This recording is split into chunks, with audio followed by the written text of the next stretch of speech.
your body after you score? Are you that connected to the moment? Are you ready to just kind of explode? And then for you, okay, there's some ticks left on the clock. What's going through your mind? Yeah, I mean, it's just, again, you just got to stay humble. What Coach Brown said. Come on, guys. stay humble. Listen, that's how you talk.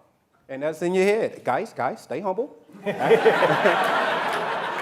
Act like you've been here. Act like you've been here. Act like you've been here. Stay calm. That's Coach Brown. When you have a good boss, good coach, and it engraves in your head, like any other player, if your coach wasn't putting that in your head, they would have threw the football in the end zone, did flips, did all kinds of stuff. But we had a coach that he didn't teach us that way. He taught us about character and respect and sportsmanship. So that was all in my mind. Like, just hold on to the ball. I know Coach about to ask go for two.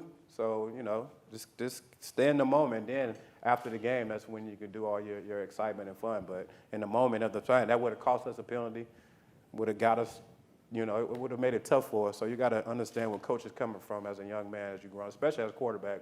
We got to be a little bit different. We got to be coaches too, right? Yep. And supposedly your team is huddled around a small little TV watching SC play. And the story that I hear is you wanted them to win because you're like, hey, if we're going to go to the Natty, we want to play the team that has won 2 in a row. Is that accurate? And what was that scene like? I mean, you want to play the best. You want to play the best. So, we have some guys on our team, some characters, some funny people. So, I mean, you know how they do the NFL Hard Knocks. I wish them guys would have had more cameras in our locker room that year.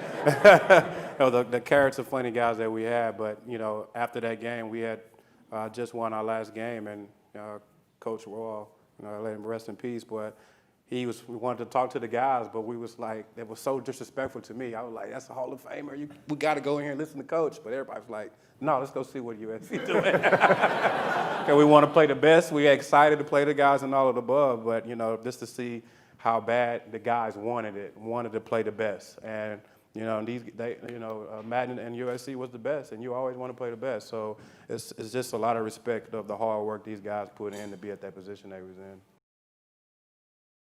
Well, I mean, like Matt just said, I mean, we have been in that situation a couple times. Some comeback games, we could have blew our season against Oklahoma State that year. We was down 28-7, and we came back and won the game. So we have been in that position. Just to hear a lot of my teammates, from Jonathan Scott, his offensive tackle for us, just a lot of guys from before I even stepped into the huddle, the guys was already saying it. Don't try to be Superman. Don't try to do nothing outside your character. Just do everything that we've been coached, and we'll win the game. So I didn't have to really say too much when I walked into the huddle because the guys was already calm. It was mostly, what you always hear, as quarterbacks. When you step in the huddle, everybody's watching you. So don't go in there nervous eyes or everything because your team is looking at you. So they want to know how you feel, and they're going to perform the same way. So I try to stay as calm if I could because I was nervous as shit. So, and I tell people all the time this story. All the people talking about the run in the end zone. The hardest thing is catching the snap. He can vouch for this. Because you're nervous, you got jitters, you're reading the defense, and the hardest thing is because of your center. Sometimes he gets nervous. He would throw that thing back there pretty hard. Was Lyle? Lyle would do that a couple times. My center in Arizona was his center at Texas. Yeah. Yeah, go figure. So sometimes he get nervous, and he's supposed to do a little regular snap, but he shoots it back there pretty hard, and that's when the ball go all over the place. So I'm thinking in my head like, V, just catch the damn ball. And then the rest was history. Coach Pete Carey, I messed with him a lot of times when I was playing. We played Pete a lot in the NFL. I always give him a hard time. The funny part about it, he beat me when I was in Philly.